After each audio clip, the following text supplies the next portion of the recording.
Plateau, chers téléspectateurs, le développement durable, un concept qui vous est familier. Nous allons décortiquer ce concept avec Jean-François Beaufoy, qui est ancien mandataire au Fonds forestier national, expert à la Commission de l'Union européenne et aussi expert à l'Agence congolaise des transitions écologiques et développement durable.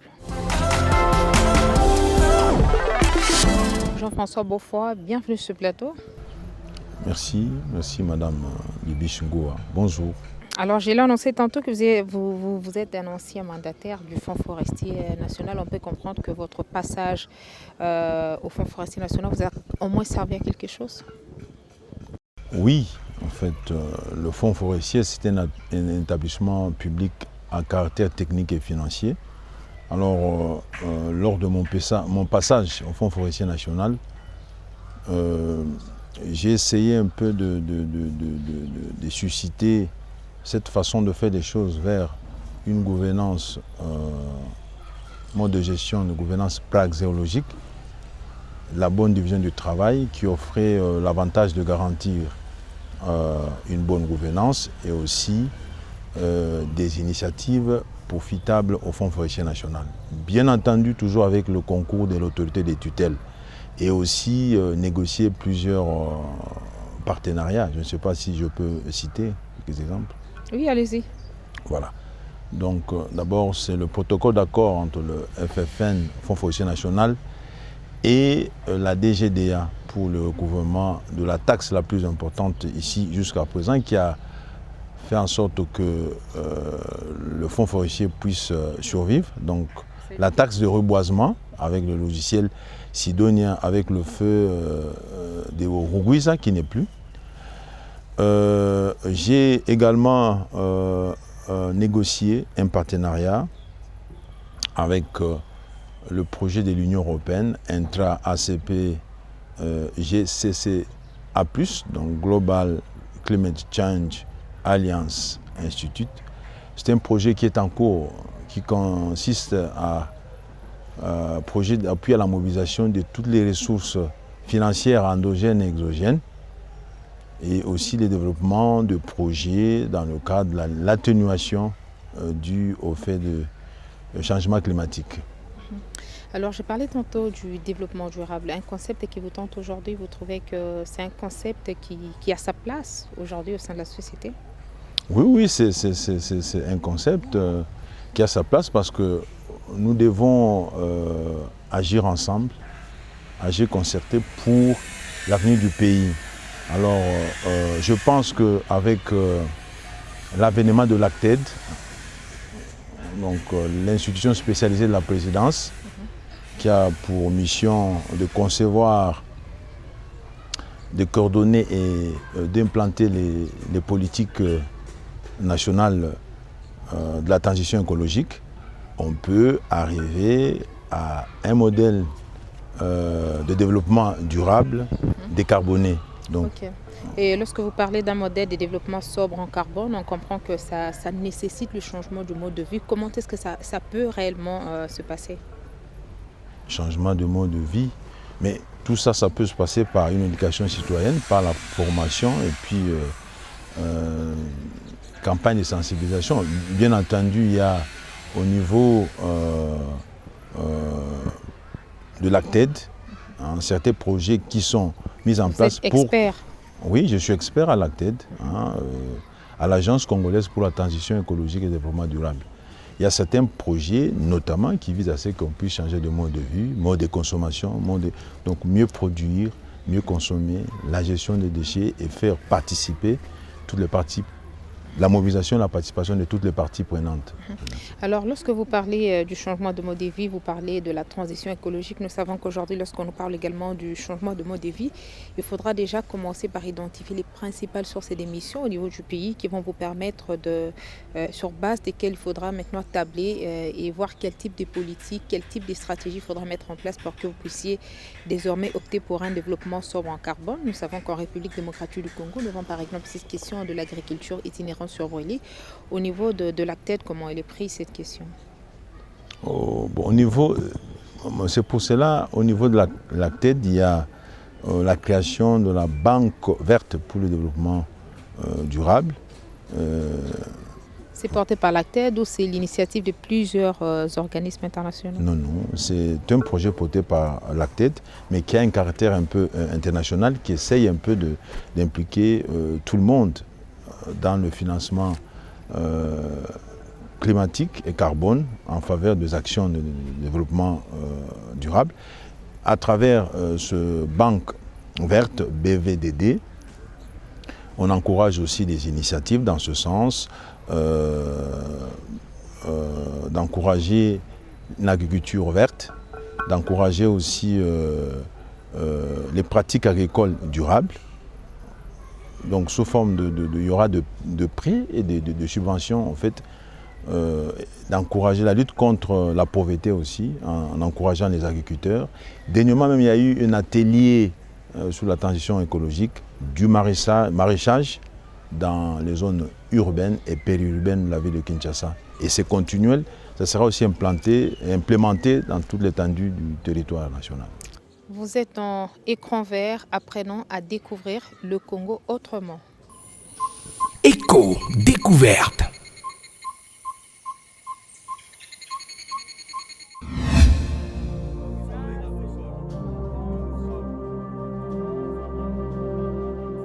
Ce parcours nous a suffisamment renseignés. Au service des communautés, avec une bonne politique de proximité bien ancrée, l'itinérance a débuté par Inkita, un village occupé par les populations autochtones pygmées, avec en principale voie d'évacuation des produits, de circulation et des connexions aux autres villages, le lac Maïndombe.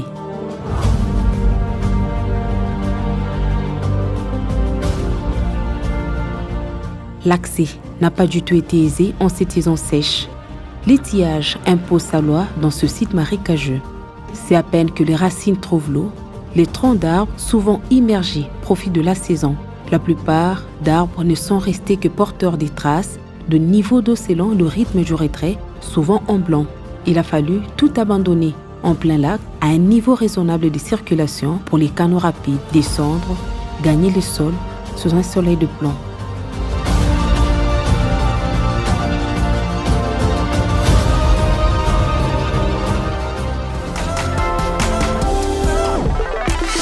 Je reviens sur la création de la Banque verte. On comprend que c'est un instrument de développement durable à caractère international, comme vous l'avez dit, dans une approche de partenariat public-privé, okay, et qui met l'accent sur l'implication aussi des femmes.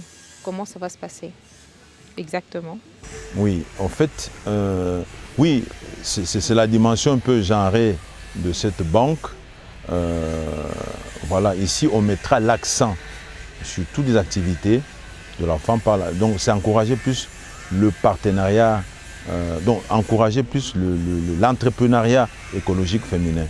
Donc à travers plusieurs activités qui sont en cours d'élaboration et aussi en s'appuyant plus sur les objectifs de développement durable. Alors on parle déjà de la création de cette banque verte. Quand est-ce qu'elle pourra être opérationnelle? Non, la banque verte, il y a quand même un échéancier rigoureux et un chronogramme précis. Donc le projet est dans le pipeline. Nous avons déjà des partenaires ciblés. La Banque Desjardins, c'est un groupe canadien, et aussi l'Union européenne. Et il faudra aussi avoir des garanties, des garde-fous, les critères de sélection aussi, parce qu'il s'agira de la gestion du fonds. Oui, à ce sujet, je pense que le coordonnateur de l'ACTED est en contact permanent avec la Banque centrale, surtout l'institution habilitée à l'agrément des banques, et aussi avec de partenaires extérieurs. D'où est partie l'idée de créer cette banque? En fait, ce sont souvent, vous savez, l'ACTED analyse, étudie et évalue toutes les questions qui lui sont transmises par le cabinet du chef de l'État. C'est parti de là, en fait. Et vous pensez qu'il pourra répondre à quel type de besoin? Non, mais cette banque va répondre à des besoins cruciaux, surtout à contribuer au développement durable, donc atteindre aussi les objectifs de développement durable. Par exemple, l'accès à l'eau, l'accès à l'électricité, encourager un peu la pratique sur les énergies renouvelables, puisqu'il y a un peu la rareté des ressources, la perte de la biodiversité, etc. Donc, voilà. Nous savons qu'actuellement, nous sommes à la recherche de la compatibilité du bien-être de l'homme à celle des générations futures. Comment ça va concrètement se passer en termes d'action? Oui, mais en termes d'action, c'est pour l'utilisation rationnelle des ressources naturelles. Et aussi, plus on est dans le développement durable, en fait. Voilà. Mais est-ce qu'aujourd'hui, en République démocratique du Congo, vous êtes expert, vous avez été mandataire, vous êtes expert à la tête. Aujourd'hui, si l'on vous posait la question sur les menaces qui pèsent sur la République démocratique du Congo, lorsqu'on évoque la crise environnementale, sur quoi est-ce que vous allez plus tabler? Ouais, je vais plus tabler sur nos écosystèmes forestiers et puis sur la denrée, l'or bleu, l'eau. En fait, voilà. Alors, une autre question, c'est en rapport avec le fonds d'entretien des voies fluviales et ferroviaires, où les tronçons sont déjà ciblés. Est-ce que vous pouvez nous dire comment va fonctionner exactement ce fonds d'entretien? Non, il y a en fait l'ACTED se limite tout simplement à concevoir. Donc l'ACTED a préparé les textes créant cet établissement public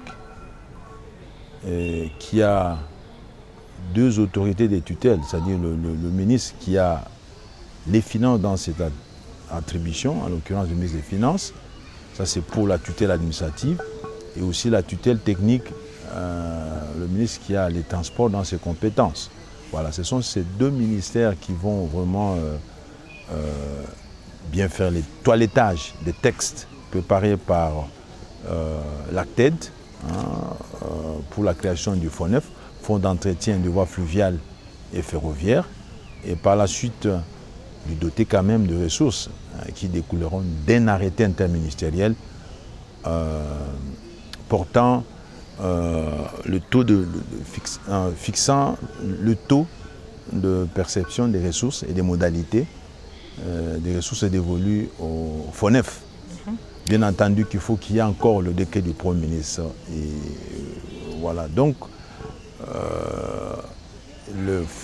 l'ACTED prépare les textes et soumet à l'appréciation des autorités de tutelle, des ministères compétents, et quant à eux de demander de mettre ça en opération. Ce n'est pas en fait à l'ACTED de prévoir le fonctionnement, non.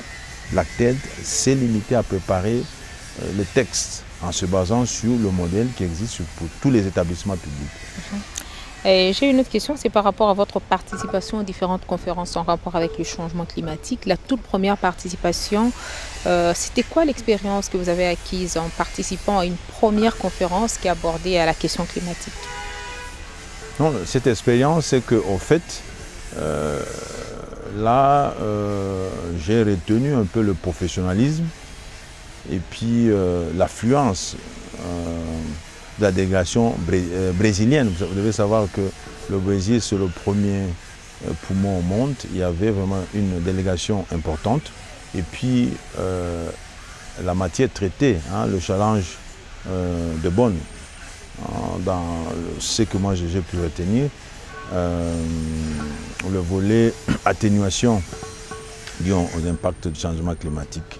Voilà. Et à cette occasion même, la RDC avait ratifié ce challenge de Bonn par la réduction des émissions de gaz à effet de serre d'ordre de, si mes souvenirs sont bons, de 17%.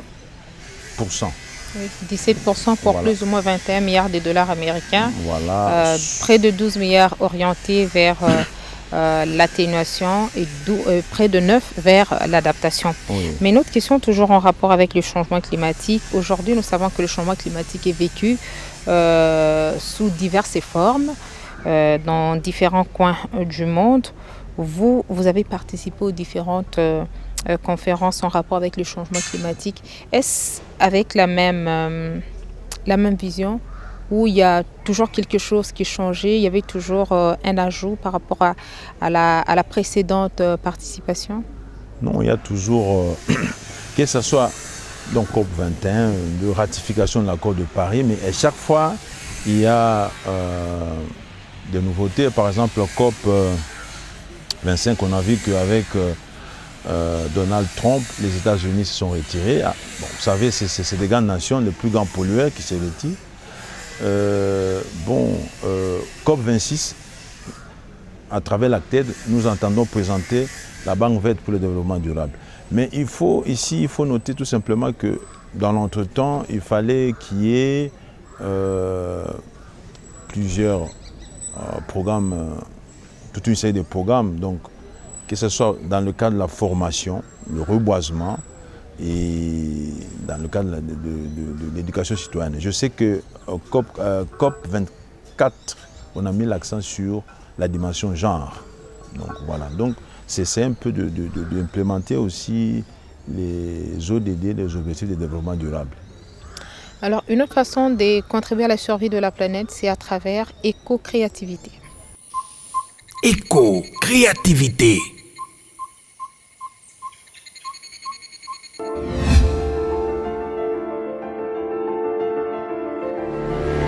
Congo Salubrité, une structure qui draine derrière elle 13 belles années d'expérience dans la gestion des déchets. Ces débris, restant sans valeur après usage, retrouvent une seconde vie. L'attention portée sur la valorisation des déchets fait passer l'insalubrité de la capitale du danger environnemental à une opportunité d'affaires.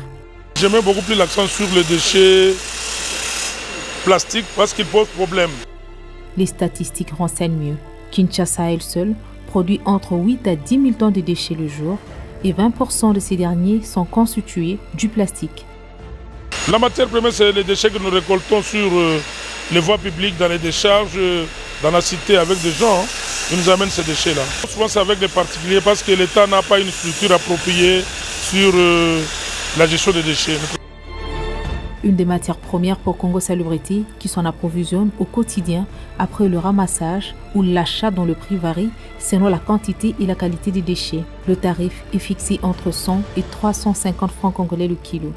J'achète par kilo et par qualité. C'est-à-dire que tous les déchets n'ont pas le même prix.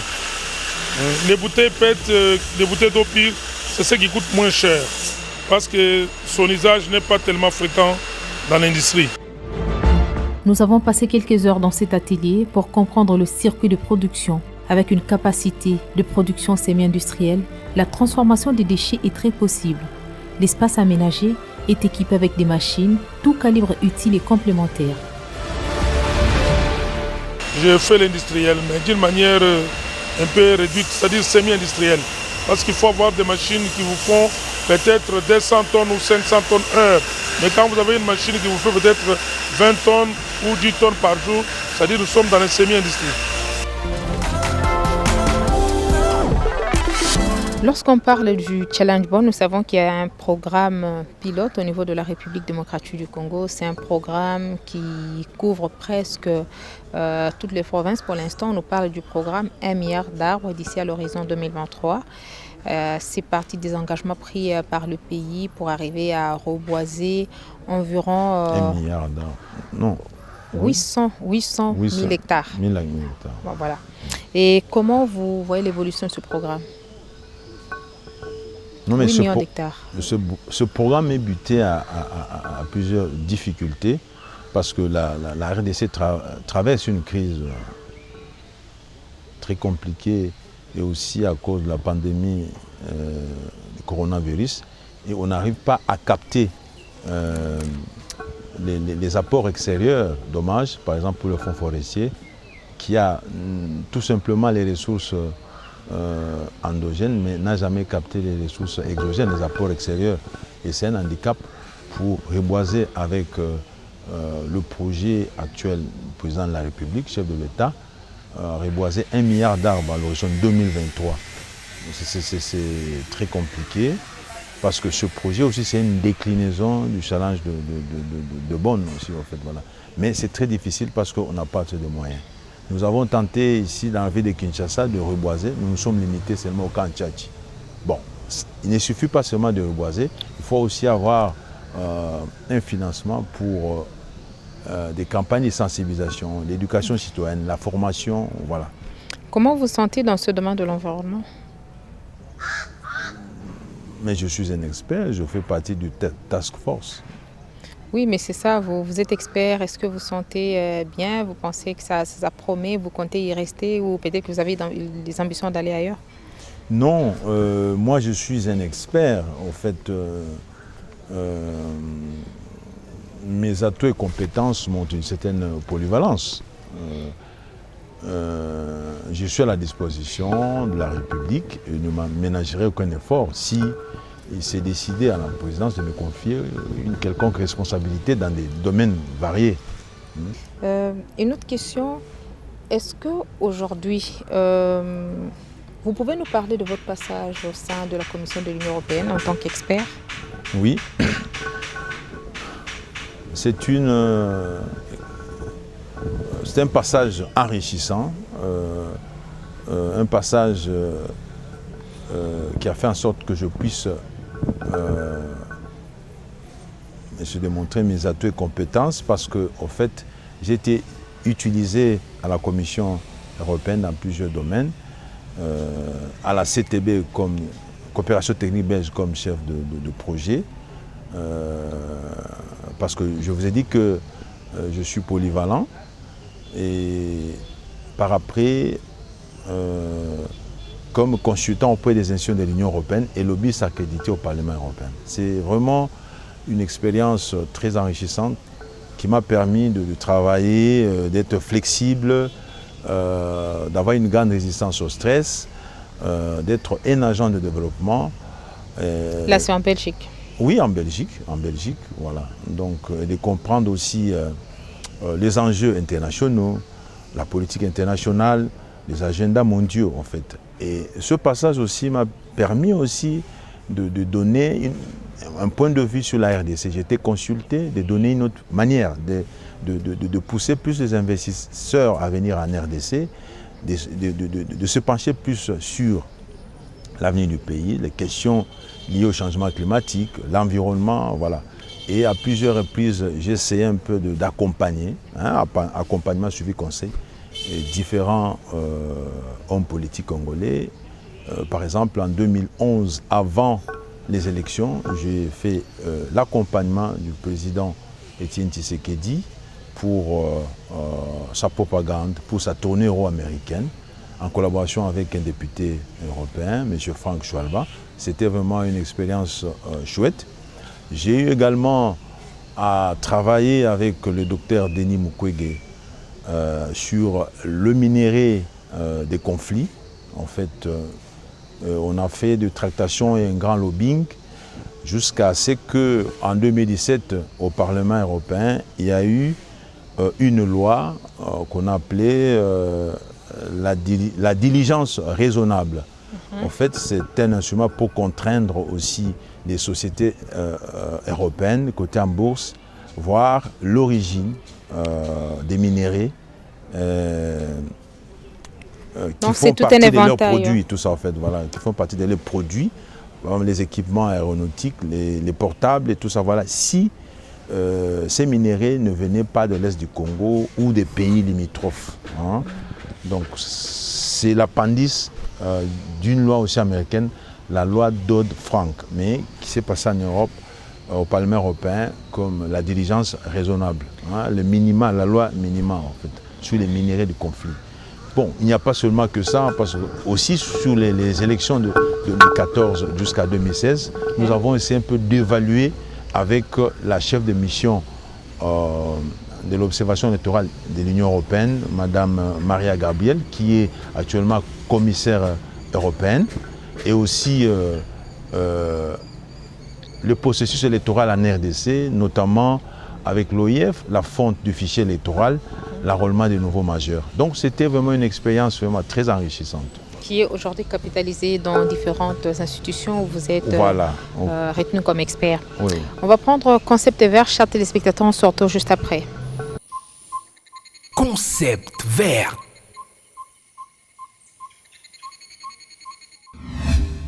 Autorisation d'exploiter une superficie ne pouvant dépasser 2500 hectares. Un volume précis de bois vendu sur pied. Article 55, alinéa 1 de la loi numéro 94/01 du 20 janvier 1994.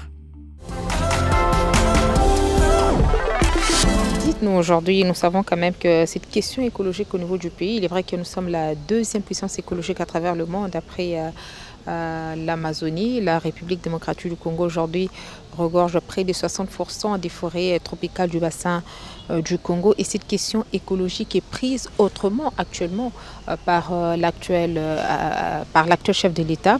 Comment vous trouvez cette prise en charge de la question écologique par la présidence de la République ou par le président de la République lui-même comme premier citoyen du pays? Oui. En tout cas, je ne peux que féliciter le chef de l'État. D'ailleurs, c'est pour cette raison que le chef d'État a créé l'ACTED, Agence congolaise pour la transition écologique et le développement durable. C'est vraiment avec cette transition écologique qui va nous amener en quelque sorte vers une économie circulaire, une économie où carrément il y a, on essaie de faire la différence entre l'environnement, le social et l'économie. C'est vers un développement durable décarboné, vraiment pour des générations futures. Et je me réjouis aussi que dans ce gouvernement d'union nationale, le ministère de l'Environnement occupe la vice-primature et le choix même de en madame. Troisième position, c'est une première après près de 40 ans depuis la création de ce ministère. Voilà, donc ça c'est vraiment très encourageant. Et je pense que la vision du chef de l'État est primordiale au vu du rôle de nos écosystèmes qui jouent sur le plan continental et aussi sur le plan mondial. Nous sommes le deuxième poumon. Alors aujourd'hui, un ministère de l'Environnement élevé à une vice-primature. Qu'est-ce que vous pouvez attendre de ce ministère? Oui, mais ce que je peux attendre de ce ministère, c'est la productivité du travail. C'est-à-dire lorsqu'il y a productivité du travail, lorsque les gens se mettent à travailler, il y aura beaucoup d'argent. Donc le ministère... Sur quoi et comment? Bon, dans ce secteur de l'environnement, alors ce ministère sera, pourquoi pas, le deuxième contributeur du pays en termes de tout ça, parce qu'il y a beaucoup à faire. Le ministère de l'Environnement, je pense que, et je souhaite encore une bonne chance à Mme Eve Bazaïba qui va mettre de l'ordre, parce qu'il y a quand même des choses à revoir en ce qui concerne le moratoire qu'on a donné concession forestière, différentes taxes et tout ça. Il y a vraiment l'élaboration de la politique forestière qui était restée en chantier. Politique forestière qui n'a jamais vu le lieu. Oui, mais qui a quand même très bien évolué sous Claudia Mugabo. Ça n'a pas évolué, on peut appeler ça une fiction folklorique, parce que je ne sais pas ce qu'on en est. J'ai participé un peu à 4 séances. La fin. Voilà, donc avec la DGF, mais on a eu l'impression qu'on tournait en rond. Ça dit qu'il y a eu quand même absence de parties prenantes. Donc ici, il faut vraiment résoudre une question en amont et en aval. Quand on parle de la forêt congolaise, vraiment, c'est costaud, c'est le deuxième poumon forestier. Et il y a aussi des parties prenantes. Donc, lorsqu'on veut élaborer une politique forestière, il faut qu'il y ait la présence impliquée, il faut qu'il y ait une démarche participative. Toutes les parties prenantes. Exactement, c'est une démarche participative, voilà. On l'a dit. Et une dernière question. Bientôt, ça sera la 26e conférence des partis qui se tiendra en Grande-Bretagne. Et quel conseil prodiguez-vous aujourd'hui au ministre, au vice-premier ministre, ministre de l'Environnement, Mme Eve Bazaïba, ou encore au gouvernement congolais? Comment pensez-vous voir la RDC jouer son rôle à cette conférence climatique? Oui, la RDC pourrait jouer un grand rôle si Mme la vice-première ministre et ministre de l'Environnement, Mme Eve Bazaïba, essayait un peu d'agir d'une manière concertée avec toutes les institutions du secteur de l'environnement. Je peux citer ici l'ACTED, le conseil spécial du chef de l'État en matière d'environnement et développement durable. Aussi, la primature, il y a un conseil principal en charge de l'environnement. Et les autres structures qui œuvrent dans ce secteur de l'environnement. Pour essayer d'élaborer une feuille de route, présenter un document qui essaye un peu de faire le marketing un peu de la RDC. Il est vraiment inconcevable. Lorsque j'ai participé à toutes les réunions, je voyais en vedette les institutions, même les étudiants brésiliens qui défendent le Brésil, à travers l'Amazonie. Mais il est inconcevable que jusqu'à présent que la RDC ne puisse pas défendre sa position stratégique à travers ses écosystèmes forestiers et la biodiversité. Lorsque vous parlez de la défense de cette position, comment faudra-t-il la faire? Mais c'est ça, je dis, un enjeu concerté, qu'est-ce qu'on doit présenter. Donc, ce n'est pas une baguette magique, il faut quand même se concerter c'est pour des générations, agir pour des générations futures. Monsieur Jean-François Beaufoy, nous ne savons pas si vous avez quelque chose à ajouter par rapport à notre entretien du jour. Il y a un aspect des choses que nous n'avons pas épinglé durant notre entretien qui nécessite d'être vulgarisé. Non. Je crois que on a assez un peu de tout parcourir, peut-être que lors des prochaines émissions. Voilà, s'il n'y a pas eu des questions invoquées, d'autres aspects, donc très prochainement, je suis en tout cas disposé à repasser. Il ne nous reste plus qu'à vous dire merci et très bonne chance. Merci Madame Ibiche. Mon idée pour la planète.